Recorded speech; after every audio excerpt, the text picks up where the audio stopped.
Hello everyone, this is Vathani. Good evening, good morning or good afternoon, wherever you are. I am glad that you are listening to this on the recording. So welcome to all of you. The format is very simple. The first half is going to be a kind of walkthrough, if you like, on the thing that I wanted to cover the most because it's very relevant to what is happening all around the world and how your recovery is impacted and what you can do about it. So I'm going to try and make it as specific as possible so you can hopefully walk away with some strategies and suggestions. Some will resonate with you, some won't. But, you can tell me, you can give me some feedback as to what you'd like to see more of, what you'd like to hear more of. All right, let's get cracking.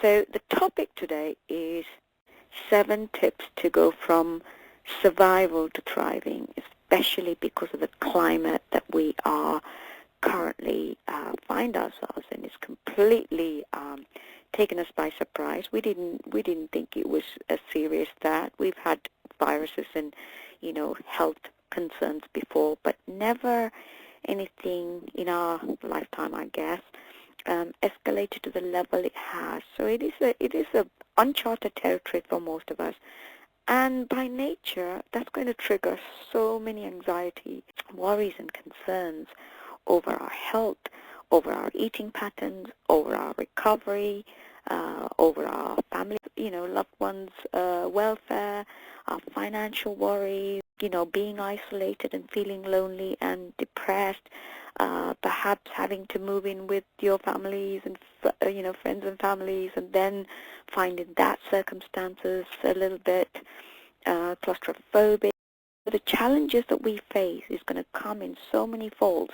So I really want to make that useful. This call is really for those any situations that you find yourself and where you are triggered the most. Now, the slide, hopefully you're able to see, is the content of today. I want to make it succinct, so I'm going for seven sort of tips or generic strategies. Just to give you a quick run through the aspects that we want to really explore and get ironed out over time. It's not going to happen immediately, so let's be realistic about our expectation. It's going to highlight the areas that we will hopefully work on and give you a sense of real confidence as to knowing that, right, if I can just tweak this bit, if I can just improve this by even 20%, if I can just manage this anxiety by, certain level, right, then you're starting to gain control. Then you're starting to stabilize your world around you, at least the inner world. When you've got your inner world regulated, much more controllable, much more confident, addressing the world outside of it becomes so much easier, especially in recovery. So that's my hope line message to you. Let us focus on controlling our inner self, because there are so many things that we cannot control outside. I mean, that's just beyond our control. How we get infected, who is going to go down with coronavirus, who's going to lose that, the job or the income stream. The whole environment has changed. All sorts of things that most of those things we cannot control. The control is outside of us. But the kind of controls that we can look at is very much on this slide that you're looking at now. Things like creating that inner safety, creating less of that overwhelm that leads to fear and anxiety on a daily basis. Whether your narrowing world, your anxiety over food or the lack of food, people, claustrophobia, or people sort of not understanding that you have a recovery issues, or they may not even be aware that you have a challenge with restriction of food or bulimia or anorexia, binge eating. They may be totally oblivious to what you're going through. So, bear that in mind when you find yourself in the circumstances of living with family and friends. But one of the things that we can do, especially if they're in the know, is to seek help. Now, that could come in the form of friendship and friends and family who are already in the know. It may be somebody like me who you can turn to and not feel like, gosh, I don't even have the money to turn, just to be able to access me. Some of you will find me on Facebook. Some of you will discover me on YouTube channels. Some of you might have stumbled across my Twitter feeds. Some of you might be already inside my community where you receive email contact. And a few of you are my current clients. And I'm lucky to have you. And I am grateful because, if I think about it, overnight, I've switched from going from having a face-to-face luxury of a clinic that I love so much to suddenly having to adapt and very quickly invent myself to, doing these sessions to those of you who are able to do these sessions online. And so that is a blessing, really, blessing in disguise for me, because I'm grateful, because that still allows me to continue what I love doing, making a difference still from a very big difference, but it doesn't matter about the distance anymore. Technology allows us to be together, and so I'm grateful for you, for your continued trust in me. The one I want to really elaborate on, which is the number 4, is the building resilience. Again, it's obviously inner resilience we're talking about, not the outer parameters of circumstances that we cannot control. And number 5 is another very important thing, and this is something my clients will appreciate me investing time on. I know I kind of pull them back into this. It's about continually growing and self-reinventing. If we don't do that, if your identity does not change from the moment you've entered into coronavirus environment, and in the next 2-3 months, if your identity does not become resilient or grow and change and evolve, chances are when the stress and strain of these things dissipate and we're allowed to go back to our own lives, you're going to be in the same position, if not weaker. So continually evolving, whether you're in recovery or whether you're in a maintenance stage or whether you are literally in a great place but just being affected by this coronavirus situation, the continual investment in yourself, it's a willing statement, it's a mindset, it's a intentional thing that you have to dedicate yourself to doing on a regular basis, really. And that is to keep looking at your blind spots, keep looking at some of your ways in which you can, boost your self-esteem, your ability to cope better with things, and managing anxiety, overwhelm, fears, and things like that, managing people. Those are all part of the skills, and that's something that we learn even as just normal human beings. But when we have the complexity of eating or disorderly eating on top of it, we just have to be much more vigilant on those areas. So I'm going to go into a little bit more details on that. And the last 2 is just obviously just sometimes, we can be so in our head. We need to just shift focus, and we need to come outside and give ourselves a healthy distraction at a time like this. Otherwise, everything becomes blurry. The boundaries become blurry. We just walk around aimlessly, purposelessly, and really a bit in a woozy cloud, really, and feeling really lost because we just miss our previous life so much. But if we can sort of sometimes shift that focus and time and energy and emphasis outside of ourselves, so we become in service to others, or having a purpose, or doing something to add value, something like that, we suddenly become a bit more focused with our time. We become a bit more consolidated in our own anxiety, because our fears and our anxieties are just much smaller than the quest that we are embarking on. So I want to elaborate on that as well. And the final commodity, and this is an absolute must to everybody listening to this, is optimism. The moment we lose that optimism in this doom and gloom environment, it will just rob us of every ounce of our energy, every ounce of our willingness, every ounce of our determination. And then before you know it, we're listening to every single politician, every little trend, every little highlight, and every little death count, and every little failed systems, and what else is going disastrously, all of those things. So right now, more than ever before, that last component, that optimism, is vital, absolutely vital. So bear that in mind. And then finally we will go into about 20 to half an hour of question and answers and chat. I know some of you are new to this concept of who I am and this monthly webinar, so this is what I look like. If you haven't seen me before, this is Vathani Navasothy, and some of what I've listed there is just some of my qualifications. I didn't list them all because it's not always necessarily relevant, but I just needed to reassure you as to who is speaking to you right now is qualified, competent, experienced, 29 years of experience in eating disorder world and counseling world. So you're just going to feel hopefully reassured, and some of the bottom ones are the affiliated memberships that I carry and who are the regulating bodies that I subscribe to. Okay, so that's just a quick little reassurance for you. So let's just get to the content of what we are here to really learn. So the first one is creating safety. Now, safety is, how the heck do you create safety when everything else is just going pear-shaped? There is ways to do that. We can create structure. Structure comes in the way of routine. Routine like, okay, let's regulate our eating. Let's regulate some form of physical activity. They don't have to be hardcore exercises, but just some gentle physical activities, whether it's in your own back garden, in your bedroom, whether you're allowed to go outside to the nearest park. You know, some kind of structure, when you do it, how often you might do it, and having that little structure.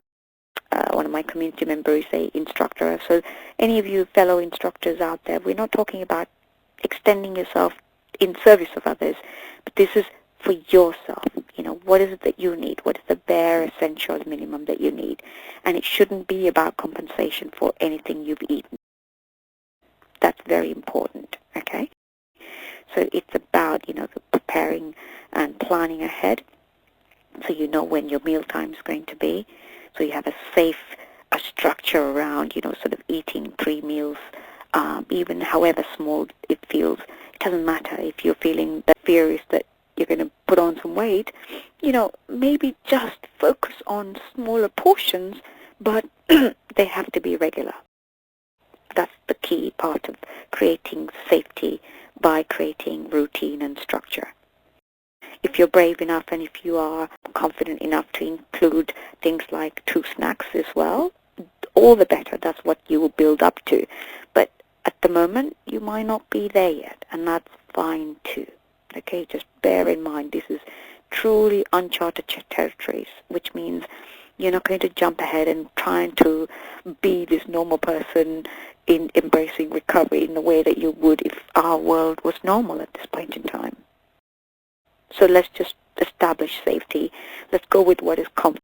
Let's go with what you're managing without compensation, what you're managing without any kind of kickbacks that you have to also encounter and plan for, okay? Slowly, over days, not just even weeks, you build up that momentum by increasing a bit more of the volume or increasing the frequency of the meal times, and then eventually you will land in this beautiful vision of, you know, eating regular 3 meals and a couple of snacks in between as well. But if you're not there, like I said, please don't be in an anxious place about that. Just do what you can do now. Eat what you can now. Eat what's available to you right now. Don't even worry about whether they fit the 3, you know, bite portions of fruits and vegetables and carbohydrates and protein rations that we talk about in a nutritional content. You know, everything is going up in the air. So it's okay if you have to go turn to ready meal for safety, so be it. If you have to rely on somebody else, a family member cooking for you where you would have been cooking all these time, so be it. If you have to, you know, think about eating food in a different country that you're not kind of used to, so be it. So again, really loosen that structure of what you used to be reliant on, because at this point in time, that is so crucial. All right? And also trusting yourself, you know, like you should know whether it feels safe enough to do something, safe enough to eat something, safe enough to talk to somebody that might be triggering. Trust yourself. That part of yourself is part of creating safety for your own self. So you're taking personal responsibility in allowing only what you can manage and not get into any situation where it could result in overwhelm or anxiety or fears. And Then, of course, trusting others that you genuinely feel that you can put your faith in. That might be your immediate inner sanctums only, and that's fine. Or your best friends, and that's fine. If you have those people in your life and you're lucky enough to have them also, on a Skype distance or a phone call distance or living in the same house as you, brilliant. Utilize that support system that's available to you and be able to trust. But give them instructions as to what feels safe. So, if you need to let your mum know that you only want certain foods in the cupboards that allocated for you because it gives you safety, then, give mum that list of food that you feel safe, and then it's up to her, hopefully, to be able to find those ingredients if she's able to, given the circumstances of what might not be possible also, and then, doing her best to cook around those kind of items. So, again, it's personal responsibility, personal ownership, but being able to trust others that you're able to trust too. Okay? And also the processes, it's like, okay, how are you going to cook it if certain things are not there, if you run out of oil, if you run out of grill, certain things are going to just not be there anymore, and that's going to create unsafety feelings. But just improvise, be innovative, be creative, be playful. See if this is a good time to kind of come slightly outside of your comfort zone. And I'll cover that in your reinventing and self-growing phase, which is the last stage of your 7 tips to your evolving from survival to thriving. Okay? So let's now go on to the next parameter. Second most important thing is releasing fears and anxiety, that crazy overwhelm that's, paralyzing and crippling everybody. Now, what can you do? This is where self-care becomes absolutely imperative, absolutely vital. It's essential. You've got to marry yourself to that dedication. You've got to factor that in 2-3 times a day, not just once a day, but daily, but just 2-3 times a day at least. Now, what does that look like? That could look like taking time out, going for a walk, running a long hot bath, really allowing that half an hour to yourself, for example. Listen to a soothing music, for example. Talking to your best friend or people who uplift you. Really need to stay away from, toxic people who can trigger you. So, who inspires you, who uplifts you, who energizes you when you put the phone down after talking to them. Those are the people that you want to focus on talking to.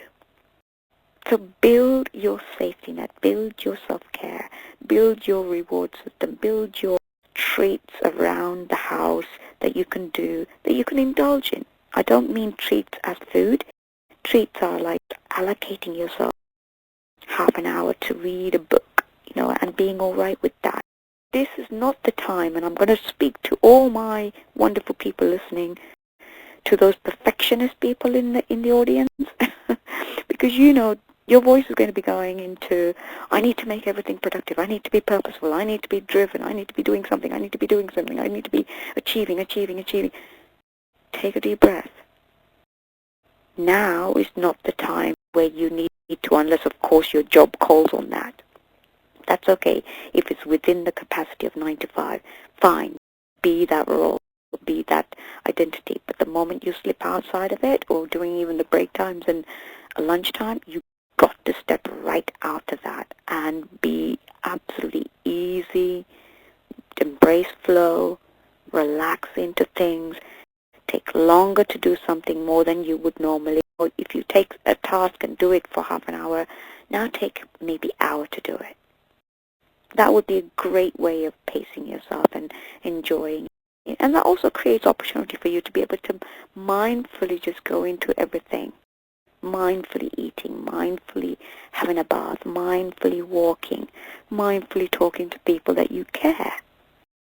It's a great opportunity. Don't even think of this as a very awful situation that's happening to us. Think of it as an opportunity. Chinese or Japanese word for danger is actually opportunity. Part of it is a tooth to character, but one of the character is actually opportunity. So let's just embrace that mentality and the philosophy of opportunity. Okay, we're stuck. Okay, we are bound. Okay, we are limited. Okay, we are less resourceful. But what can we do? What can we do this? What can we do to improve our situation in a different way? So think about prioritizing yourself, and then think about ways to make yourself feel better. It's all about self-soothing. Self-soothing, releasing that energy. And if you're some of my clients who happen to know some strategies through me, this is the time to bring on your EFT. This is the time to bring on your mindful eating and being. This is definitely the time to do hypnosis. This is definitely the time to bring on, breaking status and other NLP exercises that I've taught you. If you're confident, just go to town with some of those. This is the time. Have you done them recently? Have you made a commitment to your learning new skills that you might have learned already with me? Okay, so use those for anxiety and fear releasing technique. Right, the next one. Now that you've released your anxiety, you've made a priority of, safeguarding your environment and yourself, and you've created some kind of structure, routine, if you like, that is less rigid. Don't make it too rigid, by the way. Let's talk about the next aspect that is so need to be in place. That is seeking support. Seeking help is very important because you can't do this by yourself. None of us can. I can't. You can't. And even the best of us at some point won't be able to. That's just a fact. These are uncharted territory. These are unfathomably foreign territory for most of us. I mean, when was the last time we had a lockdown? I mean, never. Okay, I could relate to that because where I come from, some of you will know this. If you're my clients, you will know that I'm from Sri Lanka originally, and we did have a genocide in our experience when I was young, growing up in my country, and we did have curfews, and the curfews are just awful, awful things where it's not just lockdown where you can still go to the GP and go to the supermarket. It's literally locked down like in the wartime. You just have to survive inside the house. So seeking support is such a vital, important thing, whether it's your therapist, whether it's your family member, whether it's your best friend. Having some kind of support system is a must to keep your sanity. So now's not the time where you feel like you've got to show the world, you've got to prove to your loved ones that you're okay and you're on the recovery path, or your eating disorder isn't so rampant that you're doing okay, and so that you can get them off your back. It might not work out. Some days you'll do brilliantly well, but there are going to be days where you're just going to need that extra bit of support, extra bit of love. It's not even support in the form of you needing to achieve something or you needing to conquer something, a task-oriented thing. It may just be that you just need to be reminded that you are loved and you are held and you are supported and you are thought of. That's it, simple as that. Now, that doesn't take much for a loved one. It won't cost your friends or your family or your therapeutic community that's currently supporting you. It certainly wouldn't take anything from me for you to just reach out to me and say, hey, V, I'm struggling a bit today. Can you give me some pointers? This is what I'm struggling with. That's it. That's just humanity, isn't it? It's just basic courtesy. It's basic love. It's basic unconditional support. And that's the kind of thing that I'm talking about. If you're going towards somebody that is quite toxic because they give you support, but there's an underlying sense that they will be expecting something back from you, be careful. Because there's an agenda, there's a sense of obligation, there's a sense of people pleasing, and that will complicate even your ability to ask for that help. So there have to be people that can come easy, come without condition, give lovingly, and no judgment. That's what you're looking for. Somebody who will just extend out both their arm and say, virtually or otherwise, and say, look, I'm here for you, just let me know what I can do. And it's your role then to ask them how you want to be helped. No, this isn't anything personal. This was never about us. This was just damn virus just got out of control. It's in that thriving state. It's affecting quite a lot of us. Yes, it's not a good news, but we can get over this. Okay, so that's very important to understand. The meanings we give it within ourselves and the way we cope with it and the coping skills that we have is such an important thing. Things like being able to communicate, being able to assertively get something across, preserving your boundaries, problem-solving abilities, bringing up your courage, bringing up your positive attitude and your mindset. All of these are resources because it's always so much more empowering when you lead the way as opposed to them guessing and getting it wrong, especially when well-meaning family wanting to help us. Trust me, I have my mother too. Same thing. But her vision of helping me is through her ways. But that way ways might not help me. And that might not be the best way for me. So, it's up to us to take some ownership at the point in time and say, look, this is how I would prefer to get that help. This is what I would need. This is how I would like you to help. Then you're clear, she is clear, they're clear, and there's no misunderstanding. And some people it will just not happen. That communication, that type of discussion might be really, really hard because some people might be very set in their own way. And that means there's only one person or one entity that can change, and that is you.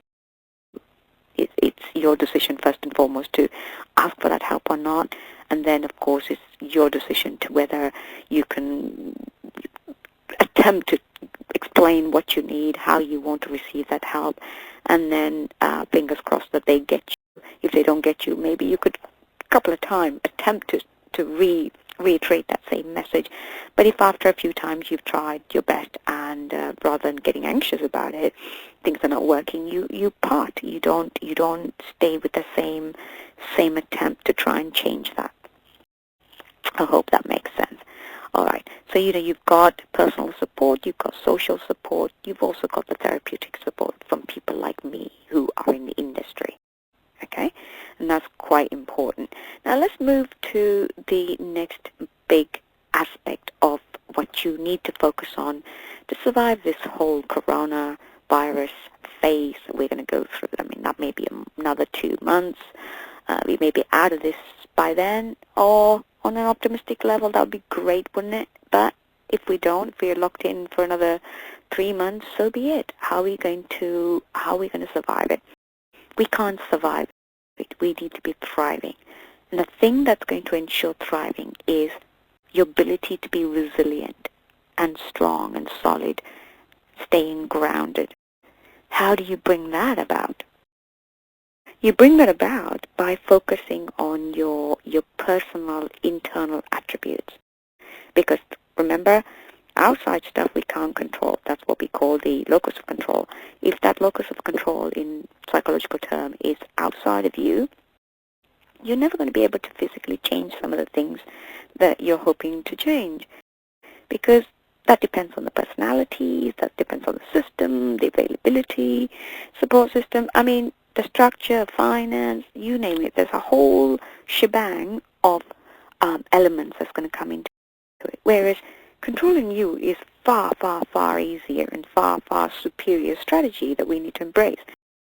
So as you're trying to go from just surviving to thriving, what you need to be looking at is your image of yourself, meaning, how do you want to perceive yourself? Do you want to see yourself as a victim of circumstances, victim of the situation? Or do you want to say, okay, enough, this is happening, this is what the situation is, these are my limits, but I don't need to feel like a victim. I can choose to feel like an empowered person in this whole situation. Such an empowering attitude to have. Then working on your confidence. Don't just work on, the things that you are good at, that people tell you that you are good at. Work on being confident about who you are, what you stand for, your ability to hold your values, your vision. It's all part of your ability to find that lost confidence And this is something that will tie closely with your current level of self-esteem. Again, it's a very big area, and I can't go into it on this webinar, but I will cover it. I have covered it many times in the past recovery webinars. But if you're interested in some self-esteem help, let me know. Email me privately if you want to, and I can answer that for you. Now, confidence, self-esteem, very important because it's going to call on your self-evaluation of yourself, your self-awareness, your ability to self-care for yourself, your ability to coping skills in terms of just not personalizing things, but to putting things into perspective, giving it the meaning that it needs to have, rather than thinking it's part and parcel of your attack on you, because a lot of us feel like a victim and we go into, oh, why is this always happening to me, kind of dialogue we have in our head in building self-resilience. These are the components that contributes to the full package of your self-resilient self, basically. Next component is the reinventing part of yourself, because, like I said, if we don't evolve and if we don't grow as a result of our experience of what this is teaching us, not just in recovery, we'll never get out of this. We will go out of the situation weaker than we came into it. And that is the worst case scenario. Okay? And that's not something you want. So what does growing mean? What does reinventing mean? Reinventing means you're adapting. Reinventing means you are constantly evolving into the higher version of yourself, meaning you're becoming more skilled, you're becoming more lateral thinker, you're becoming more of a resilient person that is no longer easily pushed by somebody's comments about, I don't know, images or pictures or weight or food. You are a better version of that. That is growing. That is reinventing. You could also reinvent yourself on an identity level, like what is your value, what do you want to stand for? What you might use to stand for is one thing, but now the evolved version, the growing version, needs to stand up to something far more encompassing, far more reaching, far more expansive and growing in nature. Make sense? So the growing part of it is very important, because how do you grow? You have to become more self-aware. So like, when are you being triggered? What is the environment that's pushing you? What are the people that's pushing you? What are the things that they can say that could then trigger what sort of feelings inside you? All these are very detailed self-awareness, if you think about it. And then being able to develop the skills, like, for example, you're not going to overnight become so assertive that you can tell somebody to go and take a hike when they're being so detrimental to you. But over time, you will build that vocal cord, your ability to assertively and confidently say those words out loud, not just rehearse it in your mind. Over time, it will just come out so easily without getting into a ball of, tight anxiety before those words can find themselves spoken out, basically. But that might be the first stage that you go through. First of all, you rehearse it in your mind, then it comes out. Given, all right, it will be with anxiety, but you are braving it, you're being courageous, you're becoming bolder, you're becoming indomitable, and then you're saying it out loud, even if the anxiety does cripple you for a short time. But then the next stage is you get to an easy place, relaxed stage, where it does come out, and you are able to say what you need to say to preserve you and who you are and what you stand for and what you need, but this time without any of the emotional context. No anxiety, no panic, no fear, you're not going to be worried if they reject you because you have to stand your ground and stake your claim. You're no longer worried about whether people approve of you, because there's a sense of liberation inside of you. That is reinventing you. And also, reinventing means growing. Growing means you have to invest in education, you have to reinvent in skill set, you might have to reinvent in personal psychology in terms of development. You have to think about how you articulate yourself. all of those things comes into it.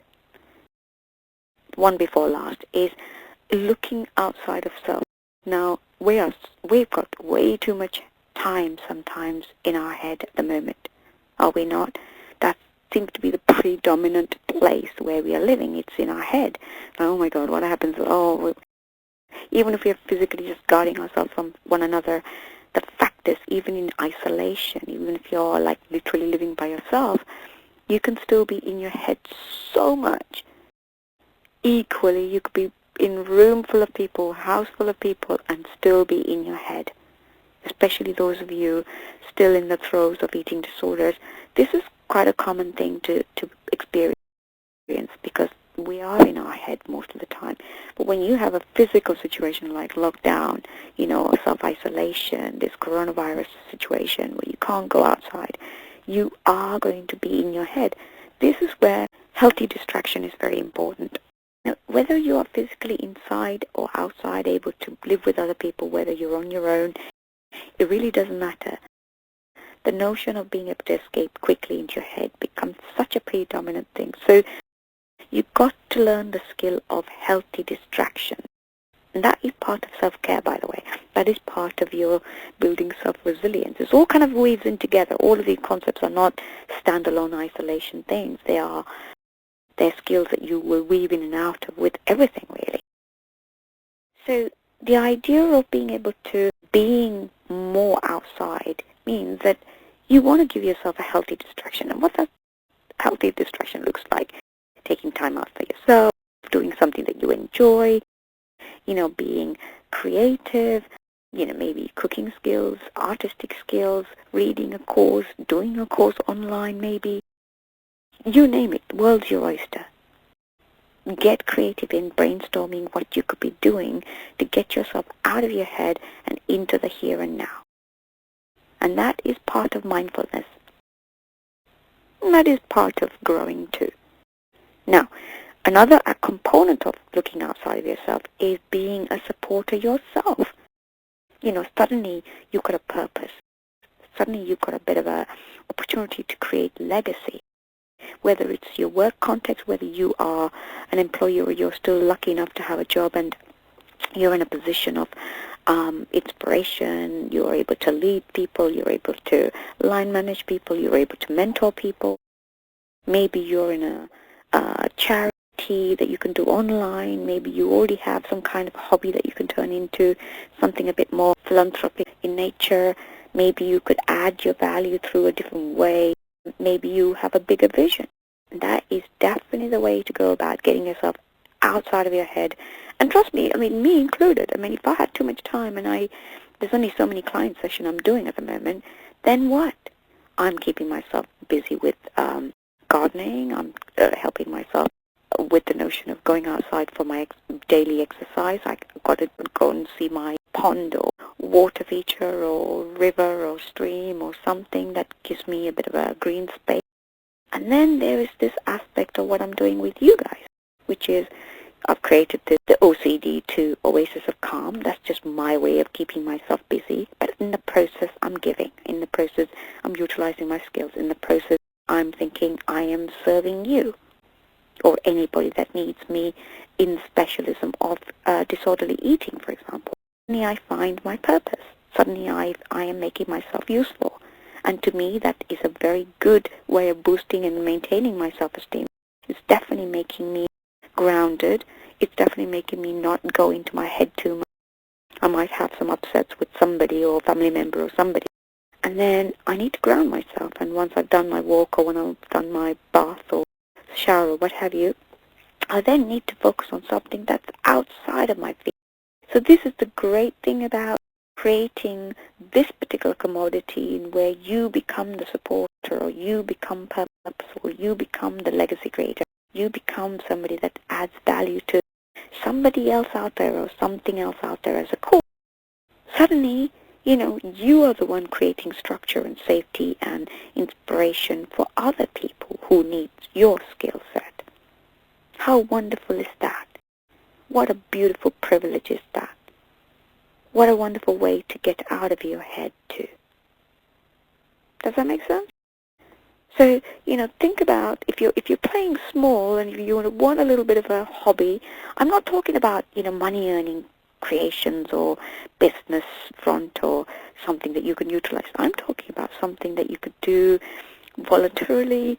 I know in the UK, NHS was asking for volunteers. Now they've got like oversubscription of 9,000 people all subscribe themselves to helping others, doing whatever they can help. They may be whether delivery service or driving a person from A to B or picking up medication from the pharmacy and dropping it off or doing a bit of shopping for the neighborhood community.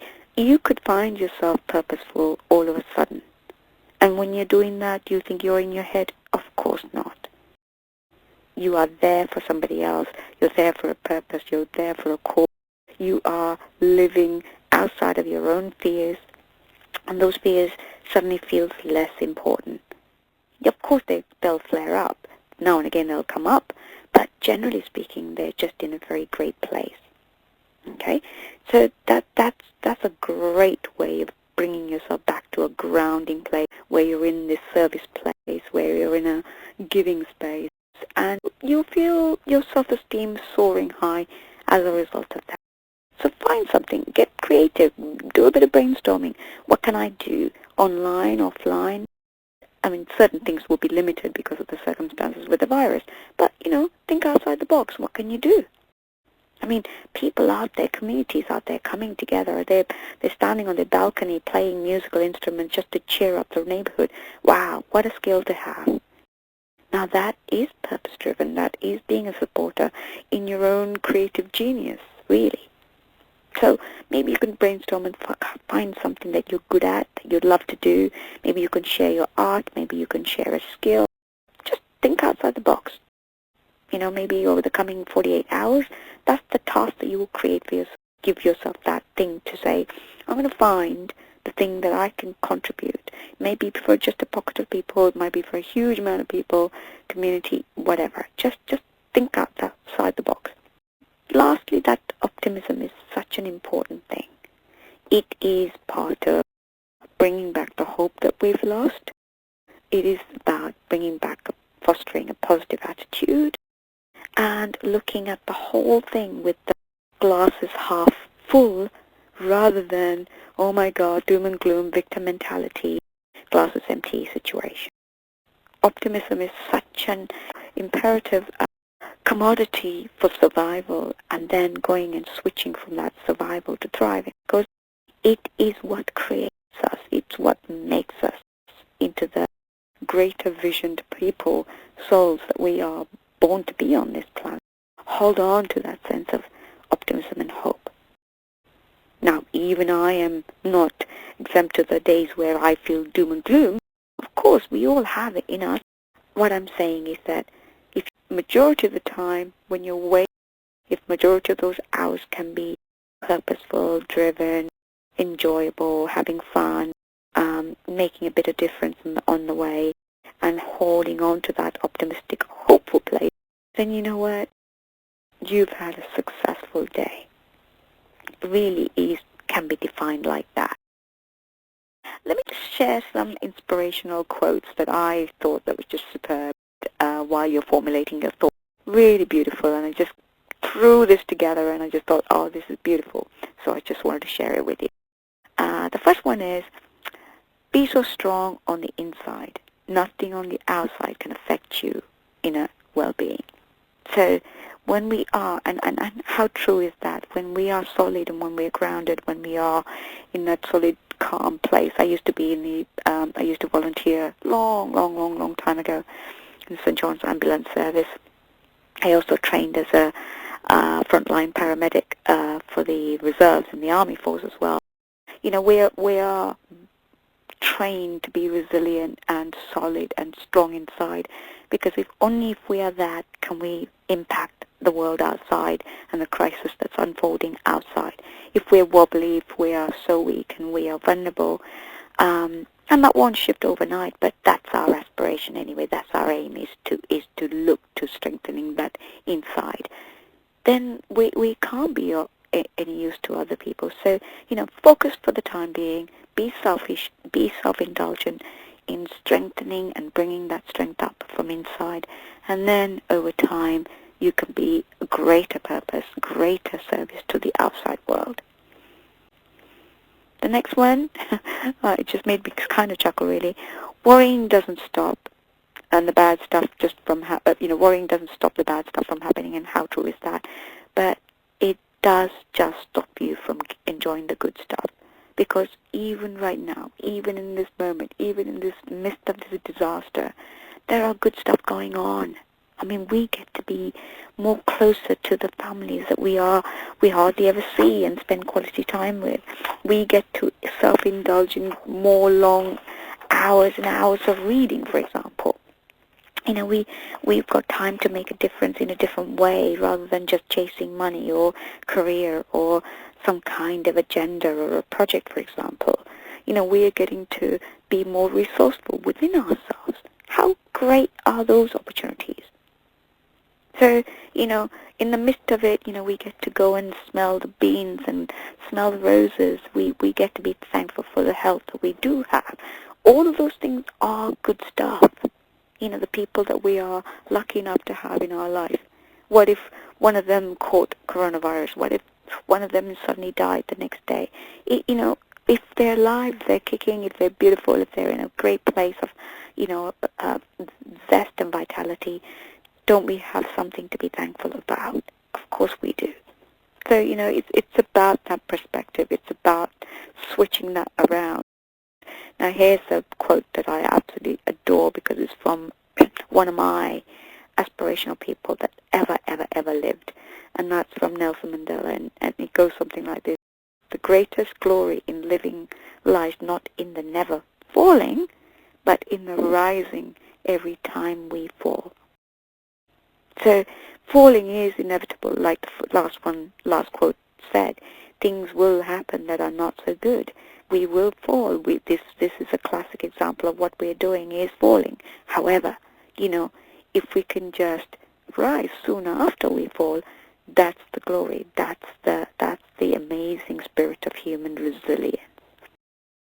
So your aspiration is just to go for that. Next quote. I love this too. Choose to focus on time, energy, and conversations around people who inspire you and uplift you and support you. I mean, this is something that I've already said. To grow into your happiest, strongest, wisest self. So this is the time where we limit the naysayers, the downers, the critical people, the cons, the drainers, the negative people from our source, because they're not going to lift us, they're not going to inspire us, they're never going to, add value to us. They may, but there may be some kind of a expectation or some kind of a trade-off that they expect you to do. And you know what? That kind of transactions are not good for us right now. So stay away from people like that. If we all know somebody. Let's save that for when we are out of this coronavirus situation. Okay, there's another person I absolutely adore. I mean, I've been to this guy's house so many times. It's turned into a national house that you can visit, and it's an art gallery as well. None other than Winston Churchill, or Sir Winston Churchill. Absolutely adore this man. And one of his quotes is, "A pessimism sees the difficulty in every opportunity." So that's what a pessimist does. But an optimist sees the opportunity in every difficulty. They switch it around. Pessimist sees difficulties, but the optimist sees opportunity in that difficulty. How beautiful is that? So it's really if anything it resonates with you, if that can resonate with you, as well as this one. I am stronger than my challenges, and my challenges are making me stronger. I am stronger than my challenges, and my challenges are making me stronger. And I would even go as far as to add, I'm stronger than my challenges and my fears. Now let's face it, for most of us, the big challenges are emotional based. Those are the trigger based. And those are the emotional content of anxiety, overwhelm, and fear. So, just you're stronger. You're way, way bigger than any of those put together. And lastly, Your day awaits. Every day is a new day. Every day has an opportunity for new thoughts. Every day there's a possibility of that strength and new possibilities that you can create and you alone can create for yourself, and then hopefully then share that with other people. So let's move on. I think in that case we will wrap with the reminder.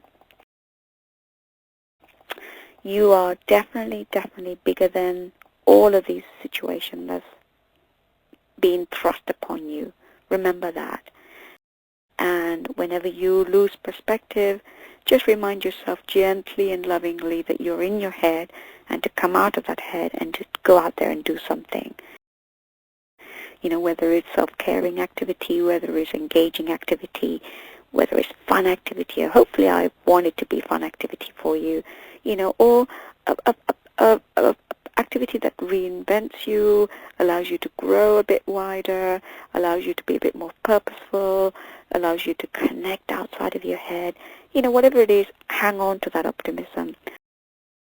Be remembered that, you know, you are in an unusually crazy time, which means none of this is your fault, none of this is necessary to keep you stuck in that place of victimhood.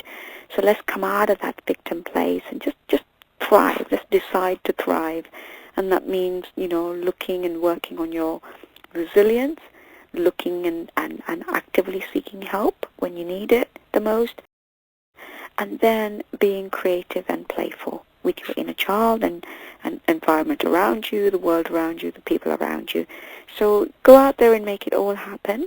If you need any of my help, just you know where to get hold of me. The details are on that screen as well, I believe. Yeah, I think so. You can see that, can't you? Vathani@bulimiahope.com. Okay? And also, those of you listening to it, making time to listen to it on the replay, thank you for making this time.